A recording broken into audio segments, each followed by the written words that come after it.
Good morning বন্ধুরা, কেমন আছো তোমরা? আশা করছি ভালো আছো, সুস্থ আছো।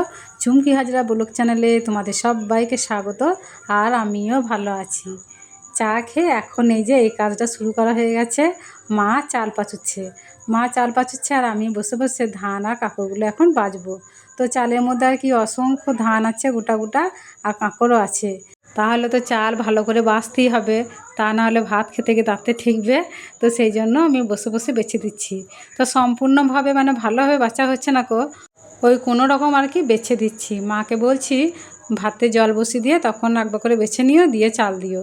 তাই বলছি, মা বলছে বেশ তাই বেছে দে, মানে যতটা পারবি ততটাই বেছে দে, তাতেই আমার অনেকটা কাজ এগিয়ে থাকবে। দুদিন ধরেই এই চাল পাচড়ার কথা মা বলছে, তো কিছুতেই আর কেউ হয়ে উঠছে না। বাড়ির সব কাজকর্ম, এই রান্না খাওয়া দাওয়া এইসব করতে করতেই দিন শেষ। তাহলে যে আবার একটা বাড়তি কাজ করবে সেটা আর হয়ে ওঠে না। তো মাকে আমিই বললাম সকালবেলায়, আজকে চাল গোটা পাচ্ছিল না, যখন আমি রয়েছি বসে বসে তো বেছে দিতে পারবো, পাছুতে না পারি? আমি আর কি পাছুতে পারি না, মা ভালো পাছুতে পারে। আর আমি এই কাঁকড় ধান বাছতে পারি বসে বসে, তাই বেছে দিচ্ছি, যার দ্বারা যে কাজটা হয় আর কি। চালগুলো লম্বা লম্বা সাদা ধপধপে খুব সুন্দর চাল। এই চালই আমাকে একবার দিয়েছিল মা, তো আর কি পাচুরে দেয় নাই। তাই আমি বসে বসে বলছি, চাল যখন দিলে পাচুরে দিলে না কেন? আমি তো পাচুরতে পারি না। তো মা বলছে, হ্যাঁ রে, আমার মনে ছিল না, এবার যখন দেবো পাচুরেই দেবো। সবাই তো আর সব কাজ জানে না, আর সব কাজ করতেও পারে না। আমি না অনেকবার চেষ্টা করি পাচুরার কাজটা, কিন্তু আমার কিছুতেই হয় না, অনেক দেরি হয়, ভালো করে হয় না, আমি দেখেছি গো, সেই জন্য বলছি। আর আমার মা 10-15 মিনিটের মধ্যে কত চাল যে পাচুরে দেবে তার নাই ঠিক। হুস হুস করে খুব পাচুতে পারে। এই যে এক্ষুনি এক গামলা ভর্তি হয়ে গেল। তো এখন এই যে মা আর মেয়ে দুজনে মিলে ধরে বালতির মধ্যে ভরে রাখি। তারপর আরও যে বাকিগুলো চাল আছে সেইগুলো সব পাচুরবে। ওই প্রত্যেক দিন ভাতে জল বসিয়ে দিয়ে চাল পাচড়া আমার ভালো লাগে না, খুব খুব নোংরা লাগে। চাল পাচুতে গেলে তো খুব নোংরা হয় বাড়িঘর। তো সেই জন্য বললাম যে একবারে চাল পাচুরে রেখে দাও, তাহলে ব্যাস রোজ রোজ পাচুরা কোনো দরকার নেই, একদিন একটু কষ্ট করে পাচুরে নিলেই হলো। চাল পাচুতে পাচুতে মায়ের খুব তেষ্টা লেগে গেছে, তাই আমি জলের বালতিটা নিয়ে চললাম মাকে জল দেবো বলে। চাল পাচড়া হয়ে গেল, সব গুছিয়ে ভরে রাখা হলো। এখন আমি আর একটা কাজ করব, সেটা হলো এই যে ছাতু। কতগুলো ছাতু দেখো। এই সিজনে তো একদিনও ছাতু খাওয়া হয়নি। আর ছাতু খেতে আমাদের সবার ভালো লাগে, কার না ভালো লাগে বলো? কম বেশি আমাদের সবার ভালো লাগে। তাই বসে বসে এখন এই কাজটাই আমি মনোযোগ সহকারে করছি। আর বড়মাদের গাছে কুমড়ো ফুলগুলোও হয়েছিল, এক্ষুনি তুলে নিয়ে এলাম। এই ফুলগুলো পুরুষ ফুল, ফল হবে না, তো সেই জন্য তুলে নিয়ে এলাম। দিয়ে এই ছাতুর সঙ্গে পেঁয়াজ, তারপরে কুমড়ো ফুল আর মাছ দিয়ে যদি চচ্চড়ি করা হয় না, এত সুন্দর লাগবে খেতে, দারুণ লাগবে। মাছ মাংস সবজি এগুলো তো প্রত্যেক দিনই থাকে ধরতে গেলে ভাতের পাশে, কিন্তু ভাতের পাশে এইরকম মেনু পাওয়াই যায় না। দারুণ একটা তরকারি। আর এখন ছাতুগুলো বাছা হয়ে গেছে, দিয়ে ফুলগুলোকে বাছি। ফুলগুলো বাছার তেমন কিছু নেই, এই যে মাঝখানে একটু রসুনের মতন আছে হলুদ পাড়া, ওইটাই শুধু ফেলে দেওয়া, ব্যাস।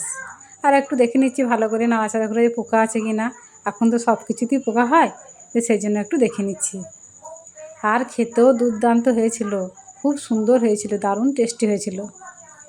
তখন যে চাল পাচুরা হয়েছিল, দিয়ে একটু ধুলো ধুলো হয়েছিল বাড়িঘরটা, সেই জন্য আমি এখন ঝাঁট দিয়ে দিচ্ছি। বাড়িঘর পরিষ্কার পরিচ্ছন্ন থাকলে দেখবে কত ভালো লাগে।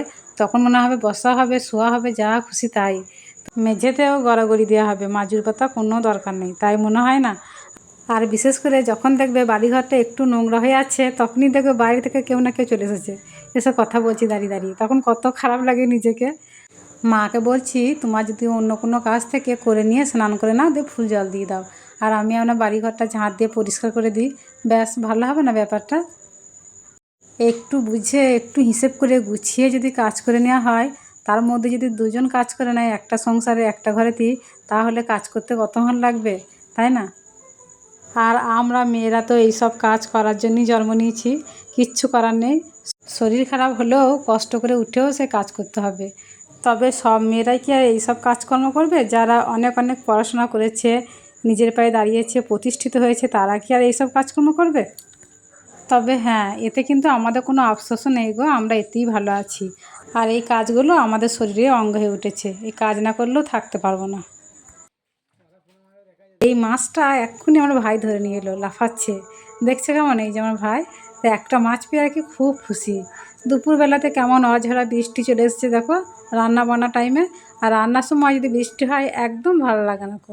বিশেষ করে এই রান্নার জন্য চাল আর ঘর করতে গেলে একদম তো ভিজে কাক ভেজা হয়ে যাবে। মা ভাতটা উনুনে করে নিয়েছিল আর এখন তরকারিগুলো গ্যাসে করছে।